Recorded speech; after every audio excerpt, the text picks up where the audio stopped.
Assalamualaikum warahmatullahi wabarakatuh. Saya Muhammad Sokil Mifarisi dari kelas 12 MIPA 3. Saya akan mempresentasikan hasil rangkuman yang telah saya buat, yaitu pada bab dinamika politik dan ekonomi di Indonesia pada masa awal kemerdekaan hingga demokrasi liberal. Dinamika politik pada masa awal kemerdekaan hingga masa demokrasi liberal. Proklamasi kemerdekaan pada 17 Agustus 1945 merupakan momentum penting bagi bangsa Indonesia. Sejak kemerdekaan diproklamasikan, Indonesia menjadi bangsa yang merdeka dan berdaulat. Pertama, sistem pemerintahan. Sistem pemerintahan yang diberlaku pada masa awal kemerdekaan adalah sistem presidensial. Dalam sistem presidensial, Presiden Soekarno berperan sebagai kepala negara dan kepala pemerintah. Penerapan sistem parlementer bermula dari usulan BPKINP. Mengenai perubahan pertanggungjawaban Menteri kepada KNIP, usulan BPKINP tersebut disampaikan melalui maklumat BPKINP nomor 5 tanggal 11 November 1945 tentang perubahan sistem ketatanegaraan dari sistem presidensial menjadi sistem parlementer. Sistem parlementer mulai berlaku pada 14 November. Pemerintahan membentuk kabinet baru dengan Sultan Syahrir sebagai Perdana Menteri. Pemerintahan yang dipimpin oleh Sultan Syahrir tersebut dikenal dengan Kabinet Syahrir. Syahrir 1. Dalam bidang pertahanan dan keamanan, terjadi permasalahan dalam tubuh angkatan perang. Salah satu permasalahan tersebut adalah tidak adanya garis koordinasi yang tegas antara Kementerian Pertahanan dan Angkatan Perang. Permasalahan tersebut mendorong ditetapkannya kebijakan rekonstruksi dan rasionalisasi Angkatan Perang atau RERA pada masa pemerintahan Kabinet Amir Syarifuddin. Kebijakan RERA berawal dari munculnya mosi untuk menyederhanakan Angkatan Perang pada 20 Desember 1947. Mosi tersebut muncul dari anggota fraksi sayap kiri dalam Badan Pekerja KNIP, yaitu Baharudin. Oleh karena itu dianggap masuk akal, mosi tersebut disetujui Presiden Soekarno. Kebijakan RERA ditetapkan secara efektif pada masa pemerintahan Kabinet Muhammad Hatta 29 Januari 1948 sampai 20 Desember 1949. Kedua, Kabinet pada masa demokrasi liberal. Sistem pemerintahan di Indonesia pada masa demokrasi liberal berbeda dengan masa awal kemerdekaan. Pada masa demokrasi liberal, Presiden hanya bertugas sebagai kepala negara, bukan kepala pemerintahan. Kabinet Nasir. Muhammad Nasir, Perdana Menteri pertama pada masa demokrasi liberal. Kabinet Nasir resmi menjalankan pemerintahan pada 6 September 1950. Nasir menginginkan kabinet yang dipimpinnya bersifat nasionalis dengan koalisi dari berbagai partai. Akan tetapi keinginan Nasir tersebut tidak terlaksanakan karena terjadi perebutan kursi antara PNI dan Masyumi di kabinet. Kabinet Sukiman. Kabinet Sukiman resmi memerintah sejak 26 April 1951. Akan tetapi Kabinet Sukiman tidak bertahan lama karena terjadi beberapa permasalahan. Salah satunya politik luar negeri yang dianggap condong ke negara-negara barat. Kabinet Wilopo. Kabinet Wilopo resmi memerintah sejak 30 Maret 1952. Kabinet Wilopo merupakan koalisi antara PNI dan Masyumi. Salah satu aspek menarik dari Kabinet Wilopo adalah penerapan sistem jabatan kabinet, yaitu kabinet terdiri atas menteri-menteri yang ahli di bidangnya. Dengan sistem ini, Wilopo berharap kabinet mampu bekerja secara profesional dan menyelesaikan permasalahan bangsa tanpa mengutamakan kepentingan golongan atau kelompok tertentu. Kabinet Ali Sastro Midjojo I. Pelantikan Kabinet Ali Sastro Midjojo I dilaksanakan pada 30 Juli 1993. Presiden Soekarno menunjuk Ali Sastro Midjojo PNI dan Wongsonegoro Partai Indonesia Raya sebagai Perdana Menteri dan Wakil Perdana Menteri. Kabinet ini juga dikenal dengan nama Kabinet Ali Wongso. Kabinet Burhanuddin. Harahap Kabinet Burhanuddin. Harahap resmi menjalankan pemerintahan pada 12 Agustus 1945. Kabinet ini terdiri atas 23 menteri dengan mayoritas anggota berasal dari Masyumi. Pada masa pemerintahannya, Kabinet Burhanuddin berharap berhasil menyelenggarakan pemilu. Tepatnya pada 1955, pemilu dilaksanakan dalam 2 tahap, yaitu tahap pertama untuk memilih parlemen dan tahap kedua untuk memilih anggota konstituante. Kabinet Ali Sastro Mijojo II. Setelah pemilu 1955, Presiden Soekarno memilih Ali Sastro Mijojo sebagai formatur kabinet baru. Kabinet Ali Sastro Mijojo dilantik Presiden Soekarno pada 20 Maret 1956. Selanjutnya kabinet ini disebut Kabinet Ali Sastro Mijojo II yang terdiri atas koalisi PNI, Masyumi, dan NU. G. Kabinet Juanda atau Karya. Kabinet Karya dilantik pada 9 April 1957. Kabinet ini dipimpin oleh Juanda Kartawijaya, tokoh yang tidak berasal dari kalangan partai politik.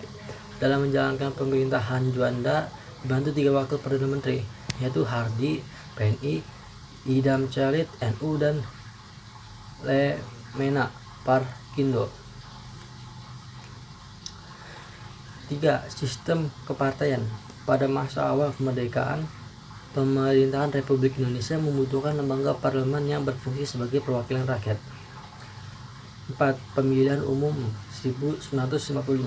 Pemilihan umum 1955 merupakan pemilu pertama di Indonesia. Pemilihan umum 1955 terselenggarakan pada masa pemerintahan Kabinet Burhanuddin Harahap. Pada pemilu pertama, 39 juta rakyat Indonesia memberikan suaranya melalui kotak-kotak suara yang telah disediakan PPI. 5. Kegagalan konstituante menyusun Undang-Undang Dasar. Pada 10 November 1956, Presiden Soekarno melantik 514 anggota konstituante. Konstituante mewakili beberapa partai politik, golongan, dan aliran. Tugas utama konstituante adalah merumuskan undang-undang dasar baru, akan tetapi pada pengembangannya konstituante belum berhasil menyelesaikan tugas utama tersebut. Kegagalan konstituante tersebut disebabkan oleh faktor-faktor berikut. A. Perdebatan berlarut-larut dalam konstituante. B. Adanya perselisihan antar partai. C. Munculnya desakan untuk memberlakukan kembali Undang-Undang 1945. Dalam sidang Dewan Konstituante muncul 3 usulan dari negara yang diusung oleh partai-partai. Ketiga usulan tersebut sebagai berikut. A. Dasar Negara Pancasila diusung oleh PNI, PKRI, Permai, Parkindo, dan Baperki. B. Dasar Negara Islam diusung oleh Masyumi, NU, dan PSII. C. Dasar Negara Sosial Ekonomi diusung oleh Partai Murba dan Partai Buruh. Ketiga usulan dasar negara tersebut mengerucut menjadi 2 usulan, yaitu dasar Pancasila dan dasar Islam. Apapun dasar sosial ekonomi tidak mendapat dukungan yang mencukup. Dalam permasalahan tersebut, kelompok Islam mengusulkan kepada kelompok Pancasila agar mengintegrasikan nilai-nilai Islam pada Pancasila, yaitu isi Piagam Jakarta 22 Juni 1945 sebagai pembukaan Undang-Undang Dasar yang baru. Usulan tersebut ditolak oleh kelompok Pancasila. Kondisi tersebut mempertegang hubungan antara kedua kelompok ini. Oleh karena itu, hingga 1998 Dewan Konstituante belum berhasil menyelesaikan tugasnya. B. Pada masa awal kemerdekaan hingga masa demokrasi liberal, pemerintahan dihadapkan pada berbagai permasalahan ekonomi di Indonesia, terus mencari solusi untuk mengatasi permasalahan ekonomi pada masa itu. Salah satunya dengan mengeluarkan uang kertas yang disebut Uang Republik Indonesia atau ORI. Lalu bagaimana upaya pemerintahan untuk menyelamatkan perekonomian Indonesia dari permasalahan tersebut? Pertama, permasalahan ekonomi. Masa awal kemerdekaan menandai kemandirian Indonesia dalam berbagai aspek, termasuk ekonomi.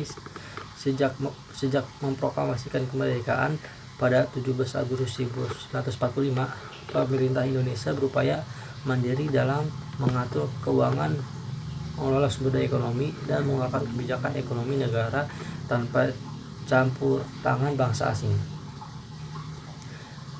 B. Upaya penyelamatan perekonomian Indonesia. Perhatikan tokoh Insinyur Surahman, Menteri Keuangan Indonesia pada masa awal kemerdekaan. Pertama, mengatasi masalah keuangan. Upaya pemerintah mengatasi masalah keuangan dilakukan dengan cara menetapkan 3 mata uang yang berlaku di Indonesia. Kedua, menembus blokade ekonomi Belanda. Pemerintah Indonesia menerapkan beberapa strategi untuk menembus blokade ekonomi Belanda dengan cara berikut. A. Melakukan operasi Popda dan APWI. B. Melakukan diplomasi kerja. C. Membentuk banking and trading. D. Membentuk Indonesia Office. E. Membentuk Kementerian Pertahanan Usaha Luar Negeri. 3.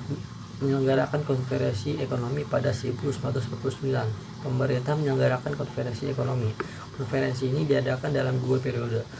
Pertama, konferensi ekonomi pada Februari 1946 yang membahas pemerataan bahan makanan. Kedua, konferensi ekonomi kedua pada 6 Mei 1946 yang membahas berbagai permasalahan ekonomi. 4. Membentuk planning board. Badan Perancang Ekonomi Planning Board dibentuk pada 19 Januari 1947. Badan ini bertugas membuat rencana pembangunan ekonomi jangka waktu 2-3 tahun. 2. Masa demokrasi liberal. Pada masa demokrasi liberal, kondisi perekonomian Indonesia belum stabil. Situasi dalam negeri yang tidak menguntungkan turut memperkeruh kondisi perekonomian. Dalam menghadapi berbagai masalah perekonomian tersebut, Sumitro Djohadikusumo mencoba mempraktikkan sistem ekonomi. A. Pemikiran ekonomi nasional. Pada masa pemerintahan demokrasi liberal, Sumitro Djohadikusumo berusaha merangkul kaum pribumi kelas ekonomi menengah untuk menumbuh kelas pengusaha pribumi. Pada 1951, perekonomiannya kembali tidak stabil karena menurunnya volume perdagangan internasional. Saat itu Indonesia mengandalkan komoditas ekspor berupa hasil perkebunan. Pemerintah belum mampu meningkatkan produksi dengan memanfaatkan berbagai sumber daya yang ada untuk meningkatkan pendapatan nasional. B. Sistem ekonomi liberal. Kolonial ke sistem ekonomi nasional. Menghadapi permasalahan ekonomi tersebut, pemerintah Indonesia mulai menerapkan sistem ekonomi liberal berupa pelaksanaan industrialisasi. Pemerintah Indonesia juga berusaha melepaskan ikatan ekonomi dengan pemerintah Belanda melalui beberapa tindakan berikut. Pertama, perundingan finansial ekonomi. Pada masa pemerintahan Kabinet Burhanuddin Harahap, pemerintahan Indonesia mengirim delegasi ke Belanda dengan misi perundingan masalah finansial ekonomi. Perundingan ini dilakukan pada 7 Januari 1956. Rancangan persetujuan FINEK yang diajukan pemerintah Indonesia terhadap pemerintah Belanda sebagai berikut. A. Pembatalan persetujuan FINEK hasil KMB. B. Hubungan FINEK Indonesia Belanda didasarkan atas hubungan bilateral. C. Hubungan FINEK didasarkan atas undang-undang nasional dan tidak boleh diikuti oleh perjanjian lain. 2. Biro Perancang Keuangan. Biro Perancang Negara yang dibentuk pada masa pemerintahan Kabinet Ali. Biro ini bertugas merancang pembangunan jangka panjang. Biro Perancang Negara oleh Juanda Kartawijaya. 3. Rencana Pembangunan 5 tahun RPLT. Rencana Pembangunan 5 tahun merupakan salah satu kebijakan yang dikeluarkan Biro Perancang Negara.